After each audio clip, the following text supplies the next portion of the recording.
whether it's Elsie Fest or the assassination of Gianni Versace. You were so good as Andrew Cunanan. Thank you for watching the show. That's my #1 takeaway from that, is there's so much stuff to watch. So even if you just even know about it, I go, oh, wow. That's... And a couple awards were a good takeaway also. I did some hardware. Right. Yeah, what'd you get, like an Emmy? Golden Globe. You guys tell me. But you know what? I remember in one of your speeches that you thanked your mom, and you talked about the firecracker woman who had such an influence and inspiration for you. What did she just encourage you for acting? How was she there to support you? She was just there. She was a good mom, you know, and she's a very enthusiastic lady, and it was mainly a nod to her, you know, being an immigrant from the Philippines, and you know, just bringing this whole sense of pulling yourself up by your bootstraps and really building something for yourself and not taking no for an answer. That's kind of one of her big things that I, for better or for worse, have gotten from her, and that sort of has taken me all the way here thus far. Do you speak the language, by the way? Tagalog, no. I mean, my mom also speaks Visayan, which is like there's like a bunch of dialects from the Philippines. Tagalog's the national language, but yeah, mainly her and her sister speak Visayan. But I think most of we call it Taglish. Yeah. So, you know, a lot of people in the Philippines speak enough of both to where it's sort of this wonderful hybrid of both. So that's mostly what I hear. That's so cool. All right, so we love having you on every year because you come on and talk about Elsie Fest. I mean, you were on Broadway. Yes. Right? I've been on Broadway a few times. A few times? I guess twice, yes. And some iconic roles. I'm sure if you put it like that. No, really, I mean, the one... Yeah, I've definitely been lucky. I did How to Succeed in Business, Not Really Trying, and then after that I did Hedwig in the Angry Inch. Which is a hard role. Yeah, fun though. Really, really fun. You get to wear some amazing outfits, yeah. The best I've ever looked in my life on stage. And some great nail polish. Of course. That's really why I did it, was for the nail polish. Yeah, I've always been steeped in the Broadway tradition, and Elsie Fest, I can't believe this. We're in year 5. If you're watching this and you don't know what that is, I'll do my best at explaining it. But you know, I come from the music world as well, and I've been to enough rock festivals, pop festivals. Think of all the big music festivals, you know, Governor's Island, Coachella. And I always admired how, you know, you could have this really amazing atmosphere for music and celebration outdoors. And in the Broadway community, if you go to Carnegie Hall, if you go to like a sold-out show at Carnegie Hall and you see a performer from the Broadway world, the excitement in the room is electric, but the decorum is a little buttoned up because it's Carnegie Hall, and these are songs and people that make audiences want to like sing along and scream and kind of be fans in the way you can be at rock festivals. And I was like, why don't we just do that for the Broadway community? And so this was my attempt to do that, and we were going 5 years strong with all kinds of people that cross-pollinate. Who are some of the performers this year? This year is it's always a hybrid of people who are known from Broadway but also have kind of expanded elsewhere. We have Michael Feinstein, who, it's funny, I think a lot of people that I know are familiar with. I think younger people might know Michael because of Feinstein's 54 Below, and he's now a part of many jazz and cabaret clubs around the country, but he's an icon in his own right, and so having him is a huge get. The highly decorated, insanely talented Cynthia Erivo is joining us this year. My morning brain and nervousness is taking over. I'm forgetting people already. But Anais Mitchell, who just won the Tony for writing the music for Hadestown. We have Ariana DeBose, who's about to appear in the Steven Spielberg remake of West Side Story, and she's an amazing Broadway actress herself. Tony Award-winning Gavin Creel, fellow Michigan alumni. And we always feature a lot of shows. So Jagged Little Pill, which is that's Wendy. So the cast of that will be there. Cast of Percy Jackson. The cast of High School, the musical, the series will be doing some numbers.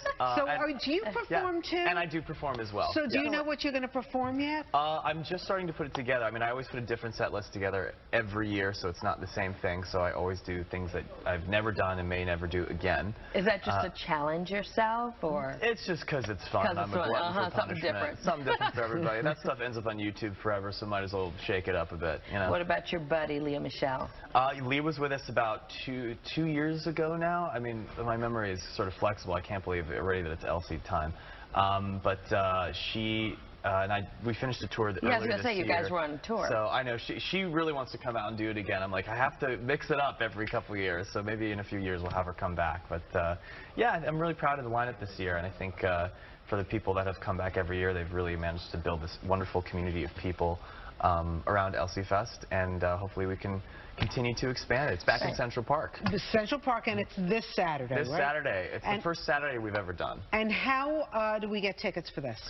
You can look it up online, because I'm sure I'll screw up the nomenclature. It's something I should know when I go on a morning show. Right. But I'm sure if you go to Elsie Fest, you can definitely elsiefest.com, you can find all the things. Can we just talk about, because not only are you doing Elsie Fest, you have a movie coming out in November. I know, which I forgot about. I just wrapped the show that I created with some friends of mine over for Quibi, which is coming out next year, and then I just started a Ryan Murphy show.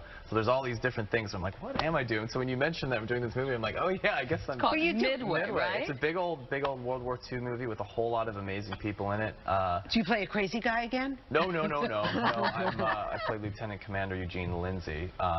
It's all based on true stories of the men and women that were involved in various parts of Midway. I mean, the Battle of Midway is a very complicated, huge thing. It's not just one event. It's a series of events with a lot of different people involved. So is your character a real person? Yes, yeah. Oh, real person. Do you feel an added, well, you did Andrew Cunanan also, so I mean, do you feel that added pressure on you to be able to deliver the way that individual was? Sure. I mean, it's not like a full-on biopic of the specific person. It's about, you know, their specific contributions to, again, the whole amalgam that was the sort of Battle of Midway. And so the part that I play is just a small piece of that very large puzzle, but a very interesting and very courageous piece nonetheless. I can't wait to see it. By the way, how is married life?